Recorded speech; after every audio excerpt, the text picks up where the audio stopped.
You're listening to AM 1220, The Word. I'm John Loufman. This is Living the Word. And since 1933, the Navigators have been introducing Jesus to those who don't know him and helping those who do know Jesus deepen their relationship with him.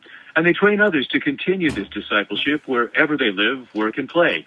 Today, Navigators serve in more than 100 countries, and among those countries is Thailand, where the predominant religion is Buddhism, but there's a strong undercurrent of Hinduism. One of the Navigators who served there with his family for years is my guest today, Justin Gravitt. These days you can find Justin in Dayton, Ohio, training pastors and church leaders on disciple making. Why? Because Justin and his regional team have discovered that pastors and churches are hungry for help in the area of personal disciple making. And Justin, thanks for being with me this morning. Appreciate your being here. Thank you. It's good to be here with you. So you have your fingers in a couple of new pies, and I have known you at least through the Navigators for a number of years, through journeys through Thailand and even beginning with your college days at Miami University. So a long history, but we just haven't talked often enough, and I'm grateful for this opportunity. So let me ask you to begin, if you will, about your experiences in Thailand, and then we'll spend the gist of our conversation about the way you're discipling in Dayton. Okay, sounds good. So what brought you to Thailand? You, your wife, your family. I mean, a strange place. I know by good fortune, Thailand is one country where religion is accepted. You can be anything and you're not persecuted, but it had to have been difficult. I mean, language barriers, culture barriers. Tell us about your experience. Yeah. So my story with Thailand began in 1999. It was between my junior and senior year of college at Miami University, and the guy who was discipling me was leading a trip to Russia and invited me to go with him. And I was not at all interested in missions or Russia, and so I politely declined. And he said, well, why don't you just pray about, what you're going to do this summer, if you're going to just go back to your hometown, or, is God calling you to do something else? And there was a list of mission trips that he had given me, and so I looked over that and I began to pray. And at that point in my life, I'd never raised money to do anything missions-oriented, and I wanted to work the first half of the summer. And so I made a very spiritual decision after looking at the trips to go to Thailand. I felt like God was calling me to go somewhere. And Thailand was one of the cheaper trips, so I wouldn't have to raise a lot of money. And it was the second half of the summer. And so decided to go to that one. And as I prepared, I just really felt like God opening doors up. The funding went really, really smoothly for me. And then I was in country in Thailand the first time that summer for about 6 weeks. And over that 6 weeks, God just really, really changed my heart towards missions in general. I began to have a vision for my life and really felt like God was calling me to minister to the Thai people. And so I came back and finished up at Miami and actually applied at that point to go over and be a missionary in Thailand with the Navigators. And the missionary and his family that I was going to be trained by there, his wife had a reoccurrence of cancer and they needed to come back. So I felt like God was shutting that door at that time, but he always kept it on my heart to be there and to minister to the Thais. So from 99 until 09, essentially, I was moving in that direction. I would go back for those summer trips maybe every other year, either going as a part of a team or leading a team later on. And things just kind of opened up there in 09 and 10. I'd been married. We had our oldest daughter, Elise, was 8 months old when we decided that it was time for us to go. So moved there and began our work. And there's a lot that I could share, but initially we were going to go over and manage an Apple computer store that was going to be opening up in a small town called Lampang, which is about an hour and a half outside of Chiang Mai, Thailand in the north. And once we got there, we had a visa trouble. Basically, the guy who owned the store didn't realize how much it would impact his tax status and different things across all his franchises. And he said, "I'm really sorry, but I'm not going to be able to get you a visa." So we were already on the ground at this time, had sold everything, moved over with just our suitcases and our 8-month-old daughter, and now we had to figure out a way to get a visa. From there, wow, yes, right? That's a challenge. Yes, but God overcomes all of it. So obviously he did.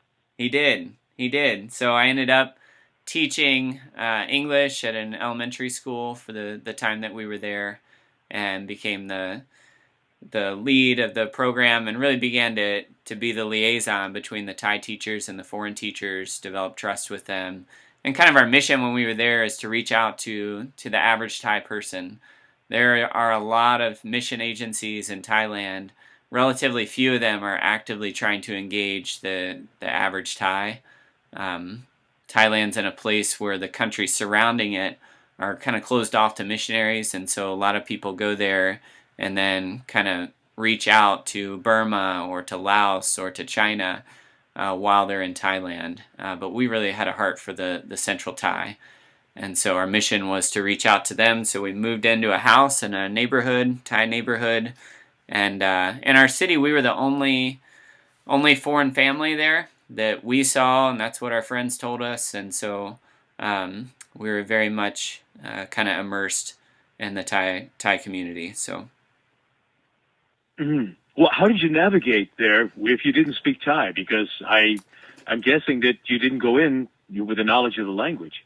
Yeah, our Thai was pretty bad going in. So from my experience in and out of Thailand over the previous 10 years, I was able to do like really cursory conversations. So how you doing? How are things going? I can do numbers and colors and stuff like that. But outside of that, it was difficult. We really prayed for months prior to moving for a few specific things. One was that he would connect us with a family who could do some English so that at the beginning we could communicate and learn, and that family would be helpful to us. We also asked God for a house with 3 bedrooms and a yard, which are all things that are not that common over there. And within the first month that we were there, we found this house that had a yard in it and 3 bedrooms. It was perfect, just what we've been praying for. And the first night we were in the house, we went out to get something to eat at this restaurant directly across the street. And it was run by this family, a Thai family who the husband had been to Australia for about a year, and so he could speak English. And so just seeing the way that God answered those prayers. So that family really became really close to us, and we leaned on them a lot through our time there. But so that was the beginning steps, the first steps in our time there was just learning the language and trying to make contacts and developing relationships within the neighborhood. Mm. So you were serving as a teacher at the time? I was. Yep. Yes? Yes. Yeah. So in a Thai school, you said Yes. there were no other English speakers there, so it must have been someplace that where kids or the parents of kids wanted them to learn English. Yeah, it was actually a Thai government school. So it was, the way the school system works there is a little different. It's not based on where you live. It's based on kind of money, unless you are going to go to the government school, which are a little less well-known, a little less reputable. But when we changed our plan from managing an Apple computer store to teaching, it was the middle of the school year. So I went around to different schools and basically said, "Hey, do you need an English teacher?" And finally found this school that said, "Yeah, we could use you." And so I started there my first day, which I thought was an interview. I thought I was going back for an interview. And the teacher, one of the head teachers, said to me, "Okay, come with me." She took me to a first grade classroom with about 40 kids in it and said, "Okay, you will teach here." As in now. You will teach now. And I had no experience teaching little kids. So, start out trying to assess their language ability. What's your name? Nothing. Um, Stand up, sit down, nothing. I mean, we were at square one, and that was probably one of the And you were long. doing this in Thai, obviously. You were speaking Thai to these first No, graders. so I'm there to teach them English. So I'm teaching them English and asking them their name in English and asking them to stand up or sit down in English, and just blank looks. I mean, we were at square one as far as their English language capability, and so that was a very long hour for me to fill. Um, and then after that, she came back and took me to another classroom. Same thing. Okay, you'll teach here. And so I drew on my hour of experience there and got through that. But that's kind of how it began at the school there. So my job the first year was to teach English to all the first grade classrooms, which there were about 5 classrooms of 40 kids each. And then subsequently after that year, I moved into what they had called an English program, where I was teaching math, English, science, and health, all in English to first graders. And so when the goal was to be immersive, so I used a little bit of Thai in the classroom, but as little as I could get away with, so that the kids could absorb the English. Wow. So were first graders, I want to talk about your mission work, but I'm fascinated by this. How were the first graders, were they able to understand you? I mean, did you use pantomime when you wanted them to stand up or sit down? Yeah, initially, yep, that's kind of how it worked. A lot of modeling and examples, but kids learn fast, and so by the end of the first grade year, the kids were able to read a little bit, small words, 2, 3, 4 letter words, and they're able to write and communicate in small ways. So surfacey conversations, letters, numbers, all that sort of thing. So it was a really, really great experience, to be able to be at the school and engage with them, and also with the teachers and the parents. So. Mm. And none of the teachers spoke English either. Is that correct? That's correct. Yep. Yep. Wow. How did you conduct an interview? And when all you spoke was English and all they spoke was Thai? Yeah. So I mean, they had broken English. So their English was about as good as my Thai normally, and so we were able to get through that language barrier. But it was not a pretty interview. Let's just put it that way. But I think a lot of it you understand and can get a sense of somebody just by their presence and the way that they're communicating with you, and so I think that was a big part of it. Wow. So you are off at school during the course of the day. What about your wife? What about Kristen? Yeah, so Kristen was at home with our 8-month-old daughter, and immersing herself in the neighborhood. And so initially when we moved, we thought that there'd be other moms like her staying at home with the kids, and she could relate to them. But once we were there, we found that really wasn't the case too much. A lot of the child rearing happened by the grandparents, or they would be sent to a nursery from 8 a.m. to 5 or 6 sometimes, starting when they were like 6 or 8 months old. And so that was a hard thing for us to understand, but also for us to traverse as a family, because Kristen was pretty lonely at times, just being at home there and not having a lot of the language skills that she needed. So she would spend a lot of time working on her Thai, a lot of time just engaging with our daughter, and then just being out in the neighborhood trying to talk and meet people as she could during the days. So that was kind of the first year. Beyond that, once our language improved, she began to teach some English more in the afternoons, like in our neighborhood, so with the kids in our neighborhood. And then we had more kids when we were there. So we had one of our daughters born when we were in Thailand, which is a whole nother saga. But so it's just a lot of relationship building is essentially what she did. Wow. And how were you received? Were the people there receptive?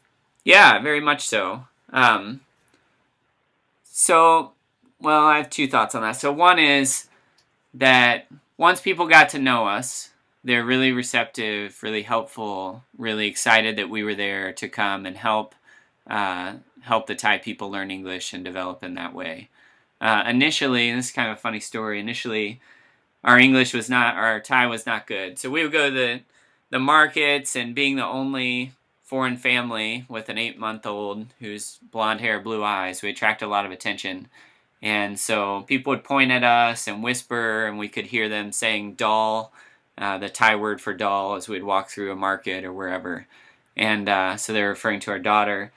But when I would go up, or when my wife would go up to purchase some fruit or something like that, we noticed that the sellers were very reluctant to engage with us and to talk with us, to the point that if there was a younger person there, they would push the younger person forward to have to talk to us, so that they wouldn't have to. And at first I thought, it kind of makes sense because our Thai is not good, and sometimes I would mix up the word name for the word urinate. And so, to their experience, I would say things like, hi, I urinate Justin, or hello, what is your urinate? So makes sense, right? They wouldn't necessarily want to put themselves in that awkward situation. But as our Thai improved, we realized that didn't change much. So they were still really reluctant. And I was talking about this with one of our Thai friends and kind of trying to get his perspective on it. And he said, well, the reason that is because, Thais learn English in school starting in kindergarten all the way through high school. It's required. But they don't learn it very well.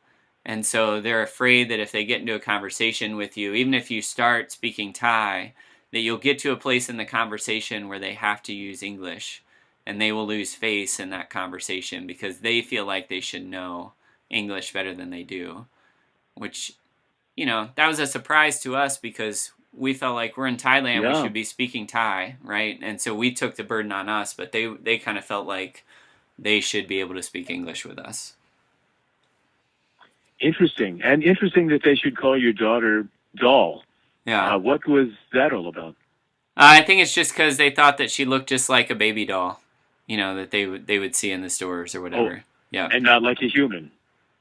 Interesting stuff. Yeah. Well, so you cut your teeth as a missionary in Thailand, and you practiced your hand at discipling, which we may go back to, but now the transition has been made. You come back after a number of years, and your family has grown, and now you're in Dayton, Ohio, and you can train pastors and church leaders on disciple making. In fact, have just finished up a disciple making course or session or seminar. I don't know. You let me know what it is. And pastors and churches are hungry to help personal disciple making. Tell us about what you're doing now in Dayton. Yeah, so now I'm engaged still with the Navigators, but it's a branch called the Navigators Church Ministries. And what we do is we come alongside pastors and church leaders to help them establish a culture of disciple making within their church. And this past Saturday, which you're referring to, we had a seminar here in Dayton, one-day seminar, where we had 10 churches from across multiple denominations come with their church leaders to learn about what does it mean to make disciples in a personal way. As many of your listeners probably know, the church is losing ground in America right now. So 8 out of 10 churches, I just found this statistic last week, 8 out of 10 churches are either declining or not growing at the same rate as their community.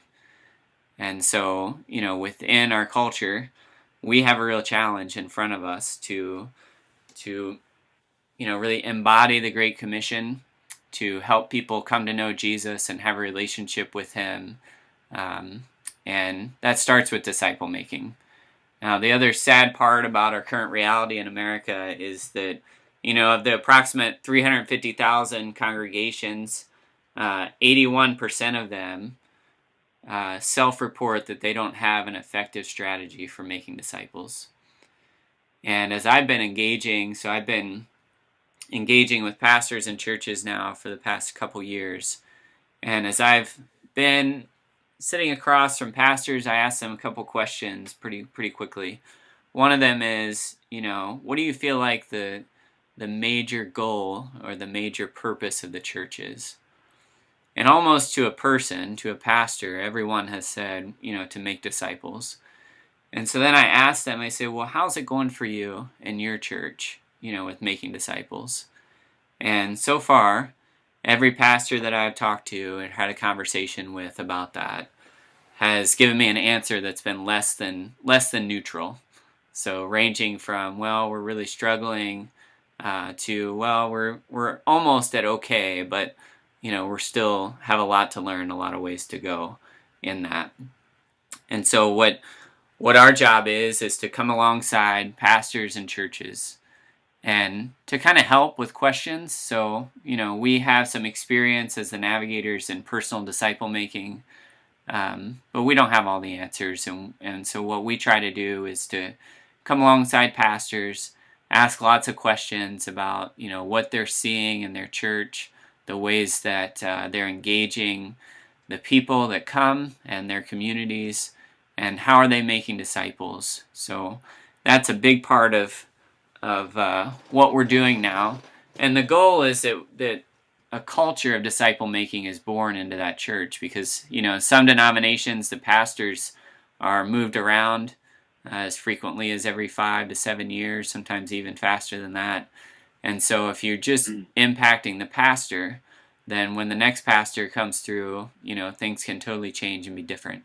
And so our real heartbeat is to impact not just the pastor, not just the church leaders, but to establish a culture of disciple making there, where each person or many people in the church have a ministry of their own, where they're making disciples of those around them. Yes, and those around them do not include the people with whom they're worshiping. We're talking about people outside the church family, correct?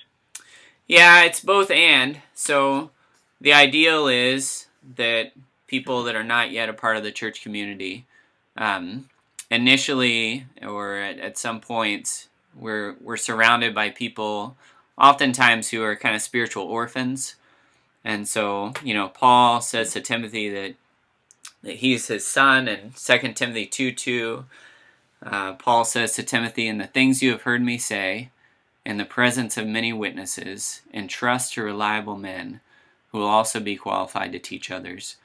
And so within that verse, there are 4 generations, right? So Paul is communicating to Timothy.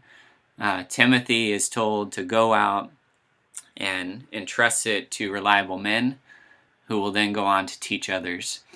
And what we see a lot of times is there are people that have been in the churches for decades, really, who have never been taught personally, how do I open up the Bible and have time in the Word with God in a way that feeds my soul? How do I pray in a way that I'm connecting with God and not just saying words that feel like they don't go past the ceiling? And so these are some of the concepts, and these are some of the things that are involved in personal disciple making. And so when you have people in the churches who are so hungry for that type of help, if we can help some of them do some things that they probably already heard, but they've just never seen it.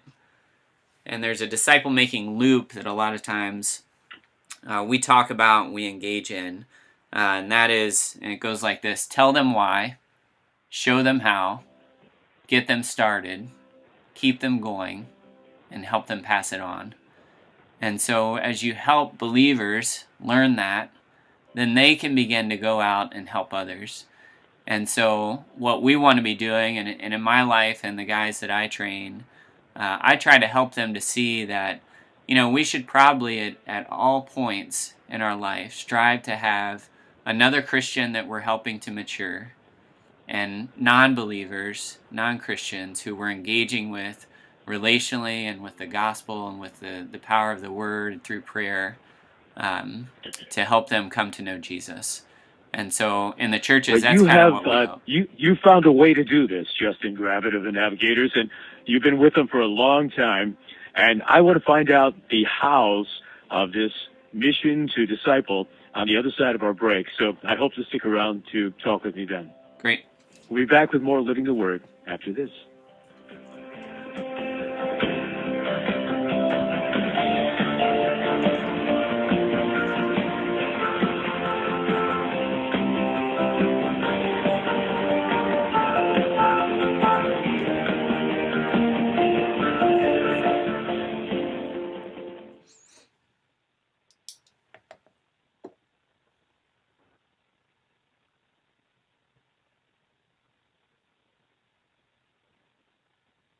Justin. Yes.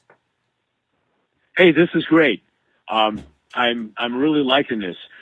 So let's talk on the other side of the break about how you were doing this. And you said that there was connection with Cleveland as well, right? We have a guy, who's just outside of Cleveland. I think he's he's not far from Kent State, Akron area, somewhere in there. But I know he serves churches in Cleveland too. Yeah, and so he's teaching them this discipleship method. Yep. Is that right? Yes. Okay. Well, let's go into the nuts and bolts of what you're doing. It sounds like I love talking about Thailand. I wish we could talk about it a whole hour, but yeah. Pardon me. But this is where you want to go. So let's go down this path. Okay. Okay. Sounds great. All right. I'll listen for the music and I'll invite you back, and we'll pick it up here in just a moment. Okay. Here we go.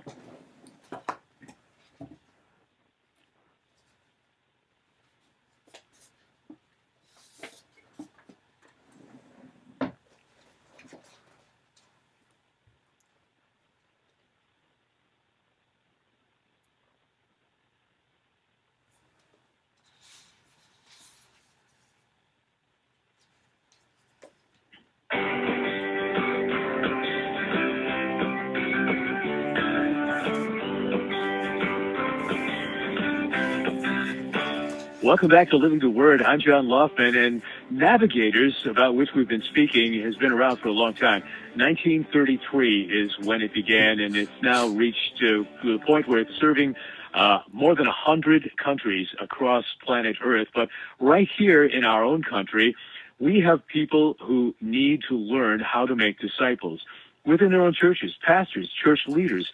And I'm talking with Justin Gravitt, who has a long history with the Navigators, who served in Thailand, who now is back in the States, living in Dayton, and he is helping those pastors and church leaders disciple within their own churches and outside their own churches, building the kingdom of God in the Great Commission. And Justin, you were outlining 4 different ways that you go about helping pastors and church leaders to make disciples. So let's get into the nuts and bolts of this, because there's a real need that you've discovered, and the pastors and church leaders have come to you and said, how can we do this more effectively? So share with us on the air what you're doing to help these pastors and churches. And I know that we spoke off air about the fact that there is an outreach here in the Northeast Ohio area as well. So how do you do it? How do you do it, Justin? How do you make more disciples through pastors and church leaders? Yeah, so with churches, one of the things that we do is we begin with the pastor and his staff. A lot of pastors, they've been to seminary, and I've been asking pastors I've been working with what their training was like in seminary in terms of personal disciple making. And I've yet to have a pastor tell me that they had a class, that they had anything intentional as far as their training in personal disciple making. So for most pastors, this is a new area. It's an area where it happens in a life-on-life way, and so it's different from what they normally do as far as their preparations for sermons, their hospital visitations, things like that. And so what we're really talking about is a paradigm shift that many pastors have to go through. And the paradigm shift is, one way to characterize it or to think about it is a move from seeing themselves as a shepherd of the sheep to seeing themselves more primarily as a trainer of people and a developer of people. And those certainly aren't mutually exclusive, but as far as the dominant paradigm shift, that normally is what we help them to move through.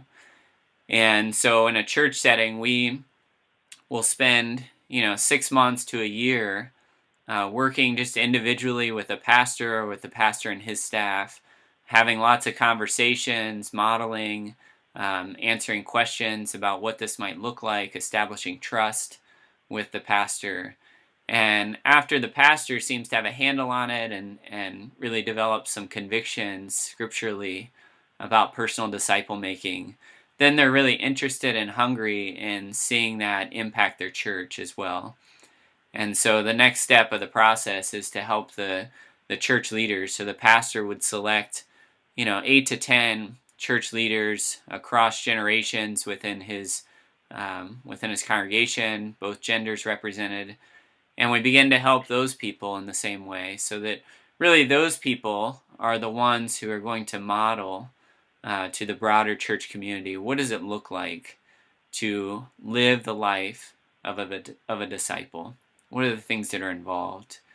And so they become an incarnational example in their congregation, where other people look to them and they say, I think I'd like to be like that. I think I'd like to know how to share my faith. I think I'd like to really understand how to get in the Word and to study it and to help other people. And so through that, we've been talking about culture change a little bit. So through that, culture begins to develop. And culture is really made up of things like shared language, shared values, shared stories and practices, kind of a vision for who they are and who they want to be. And so that the seeds of that really get planted within that first group of people, 8 to 10 church leaders there. And as they model that and move that out into the broader church community, then they begin to think and wrestle with, well, what does this look like in the community of which we live, in our neighborhoods, in our city? How can we engage those around us? Something interesting is that among 18 to 29-year-olds in America right now, they're twice as likely to be atheists than they are to be evangelical.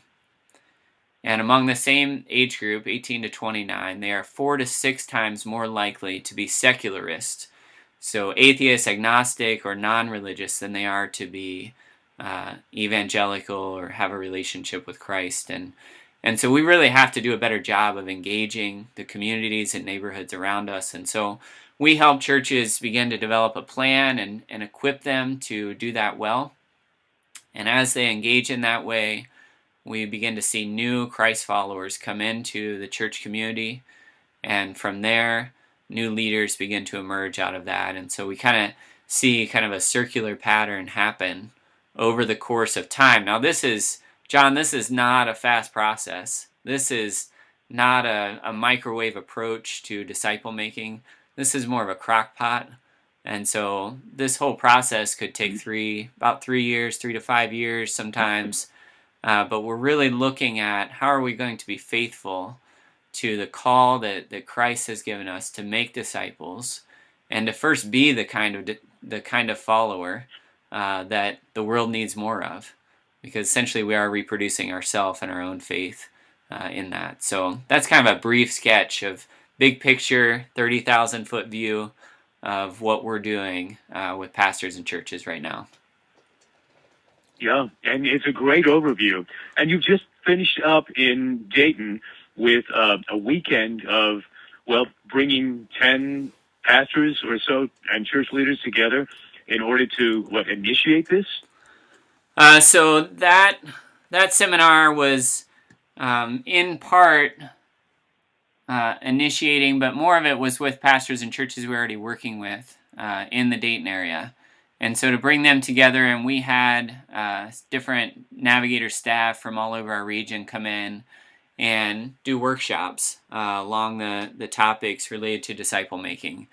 And so we had about 60, 65 people that were part of that. It's the first time we've done it in this area. And so we were really excited about the people that were able to come. We also engaged 4 new churches as a result of them hearing about this happening and wanting to be a part of it.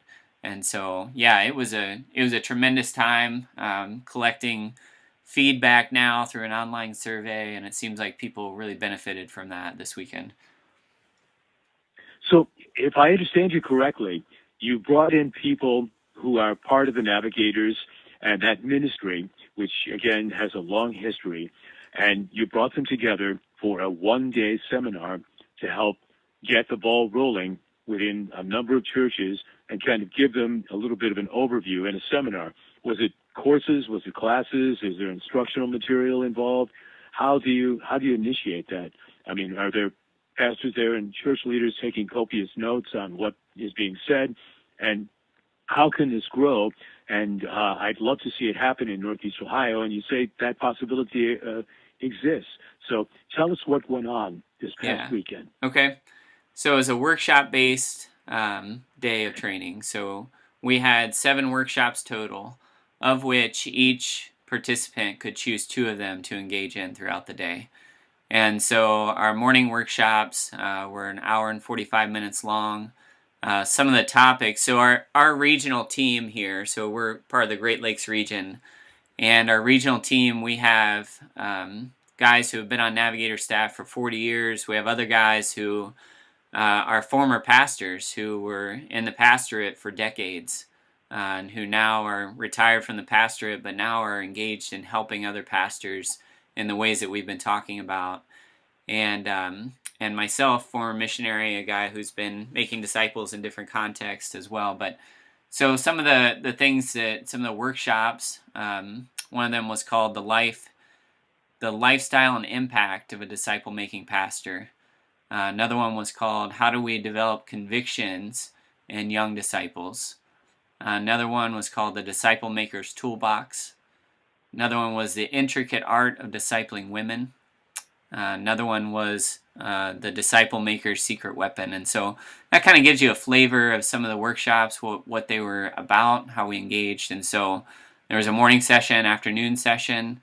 There were handouts, all that sort of stuff. But also over lunch, we had kind of an overview of our process and how we engage churches, how people could get engaged in this and involved. For your listeners, you know, whether you're a church leader, whether you're just a new parishioner at a church, or whether you're a pastor, you know, we want to serve and to help churches that have an itch that need to be scratched in this area. And so a way that they could connect would be to hop onto our website, navigatorschurchministries.org. So again, that's navigatorchurchministries.org. If that's too long, they could just go to navigators.org and you can poke around there and find a link to our particular branch. But we are really excited and encouraged by the doors that God is opening, not only in Ohio, but across the nation. So we're starting to see some denominations hear about what we're doing and have approached the navigators at a denominational level and have said, hey, would you come and help us, you know, around the country as a denomination, figure out how to do a little more of an effective job at making disciples and establishing disciple-making cultures in the churches within our denomination. And so I know these conversations, John, are happening at levels that are much higher than where I'm at within the organization. But right now we have a partnership with the North American Lutheran Church denomination throughout the country. And we're in conversation with several others that, you know, your listeners would be more familiar with probably, or that are a little bit larger. But so we're really excited about the way that God is moving. And, you know, our goal, and, you know, myself being a former overseas missionary, and my heartbeat is the nations. And so as I engage with churches, one of the things that motivates me is I look at the nations and I see the tremendous need for people to hear about the gospel, to hear about Christ. And most of our churches right now, from all the statistics that I'm seeing and from what I'm experiencing on the ground here in Dayton, are not in a place of tremendous health or fruitfulness. Certainly there are those churches out there, but so many churches need help of this kind. And, you know, we're here to serve, and we're here to come alongside in the ways that we can offer whatever experience and things that we have learned. We want to do that so that, you know, each and every church can be a sending church and can be a church that is actively and vibrantly engaging not only the community around them, but also nations, you know, across the globe.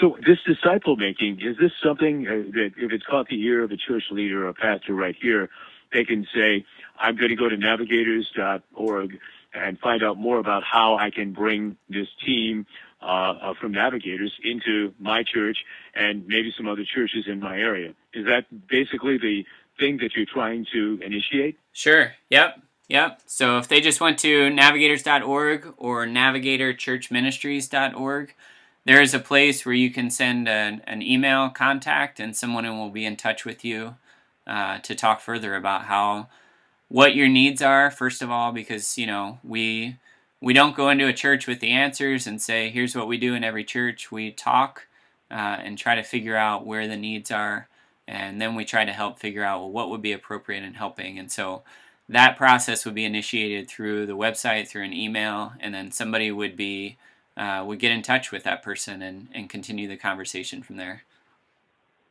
And the seminar that you just conducted here over the past weekend, are you going to have a follow-up? Are you going to get these folks back together in 6 weeks, in a month, whatever, to follow through on what they've done and to kind of give each other a little bit of feedback and help bolster them some more, give them some more food? Yes. So the pastors that were there, the churches that were represented, are churches all within the Dayton area, and I'm the staff here in the Dayton area, so I'll be connecting with each and every one of those within the next month and continuing to follow up with them. And so the work, the nature of our work is really relational. It's personal.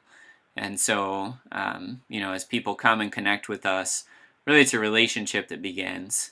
And so I'll be continuing those relationships and beginning those that began on Saturday, the few of them that I didn't know, and continuing to help, continuing to serve.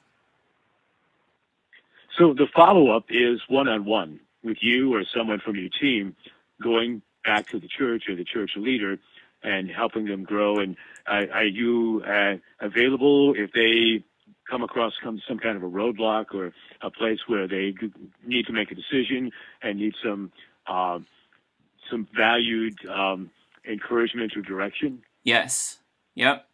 So as an example of kind of how relationships work with the pastors and the Navigator staff is, as I engage with most of the pastors that I'm relating with right now, I'm engaged with them every other week. Normally sitting down with them for an hour, 2 hours, talking about their life, how their relationship with Christ is going, but also how things are going at a ministry level. So, our relationships are not just professional in nature, they're personal. And so, we're involved in one another's lives.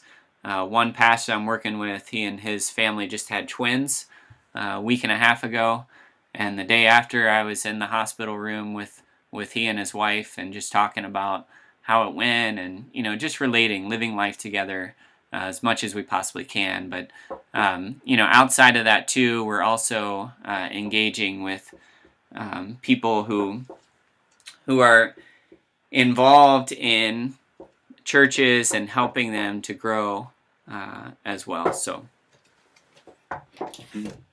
well, I'm talking to Justin Gravitt. He's with Navigators, and he's part of a group that includes the Great Lakes region, and part of a group that is trying to help church leaders and pastors disciple others. Justin, you said the Great Lakes region is your region. Is there a counterpart to you here in Northeast Ohio, in Cleveland? Yes, there's a guy just outside of Cleveland, Dane Alphen, who's serving up in that region, and I know he's engaging with a lot of churches. He's just outside of Cleveland, but I know that a couple of the churches that he's even currently engaged with are in the Cleveland area there. And so, doing the same thing that you're doing in Dayton. Yep. Pulling these pastors and church leaders together to help them make disciples. So do you have another seminar coming up? Do you happen to know what's going on in this region that folks might be able to engage in, become participants in? Yeah, there's not a current seminar on the calendar right now for that region. But I know Dane is always kind of has his antenna up for churches that are really hungry and looking for help in those areas. And so again, I direct people that are interested in further engagement to the website. and then I know Dane could follow up with them from there. There's some really interesting statistics that you threw out about particularly young people and the fact that there are fewer and fewer of them that are walking with the Lord, and so many of them that are just going to places that include atheism, which is very disheartening. Yes. Do you see that being overcome? I mean, it's a challenge out there for us, and I know that you're trying to address that challenge, but do you see a future? Yes, absolutely. I think the gospel, sometimes we view cultural forces as a threat. But as I've studied church history and, I've read scholars that have done a lot of work in that, it seems like the gospel thrives in places that are harsh from cultural forces and cultural levels. And so it is disheartening sometimes and discouraging to see some of the choices that are being made or some of the ways that our culture is moving. But at the same time, I believe that the gospel shines even more brightly in a culture where there's a lot of darkness. And so I think that there is hope, and that we as disciples of Christ, that as we continue to get to know Jesus, that we become mature in our faith, that we take seriously the call to go and make disciples, that each and every one of us can be a part of the solution of helping people come to know Him and seeing their lives changed. Well, in the first part of our conversation, Justin, you were telling us that you're a graduate of Miami University, and I know a little about that. I have 3 graduates, and one of whom, my son Andrew, who is with Navigators. Have you gone back, because the campus of Miami University in Oxford is not that far from Dayton. Have you gone back to see how the Navigators are doing on the campus of Miami, because this is a place where you're talking about the age group that you just addressed? Right. Yes.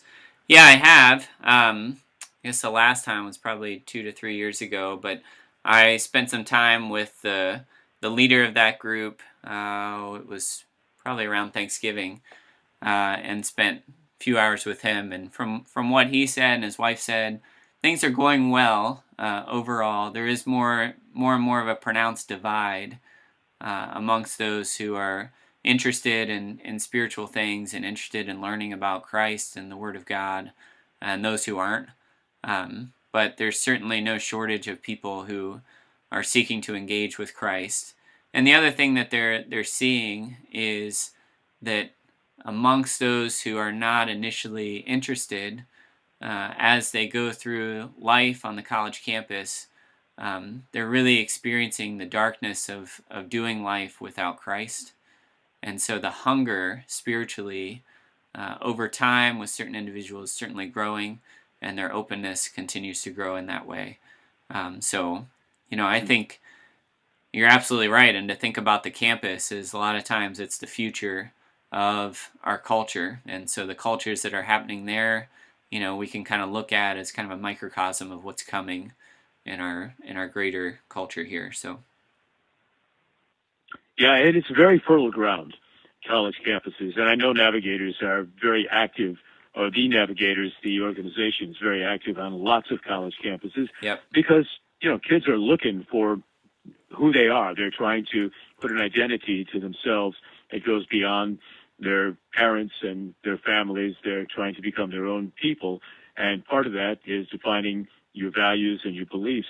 And one place that those are honed or developed or even initiated are college campuses. And this is the group that you were talking about earlier, is so not only ripe, but so diverse in that many of them are just simply moving away from the Lord, or they've never experienced Him, or they're becoming on fire, and the middle ground is becoming thinner and thinner. Right. Yep. Absolutely. Yeah. So where do you see this going? The discipleship. What is your hope? What is on the horizon for you as a person who trains pastors and church leaders in disciple making? Where do you see it going? Yeah, my hope and kind of vision here in the Dayton area is that pastors and churches really begin to establish those cultures of disciple making, and that we begin to see a movement of disciple makers within the Dayton area. And so wouldn't it be amazing if every person had a neighbor who was a trained and equipped disciple of Jesus Christ? That, when thinking about the snow that fell this past week, when the elderly think about, their driveway that they can't shovel, or in our area we have a lot of military, some of whom are deployed right now. And so to have a neighbor to come across the street and to shovel the driveway and help out in tangible ways, but also be equipped and able to communicate from an experiential level about their relationship with Jesus. Just what a huge difference that would make. And I think those statistics that I referenced before about the movement of our culture and beliefs, I think a big part of the problem is, people see a lot of Christians and they just look at it as, well, you have different beliefs than I do. We all have beliefs, whatever. But I really believe in the power of incarnation, right? If we can incarnate our faith and the life of Christ in us, what a huge difference that makes. That people can see the difference and not just think it's an academic or, an understanding type thing, but they can see, man, it really does make a difference in everyday life. And so that's kind of what my vision is for the Dayton area and beyond, that our country begins to be marked more and more by effective disciple makers. Yeah, and that's the vision of all of us. We want to make sure that more disciples are made so that the kingdom continues to grow. Justin Gravitt, thank you so much. I'm grateful for your time and your efforts on our behalf, the kingdom's behalf, through the Navigators. Thanks, John. I appreciate it. And friends, by the power of the Holy Spirit, in everything you do, disciple making or otherwise, please continue living the Word.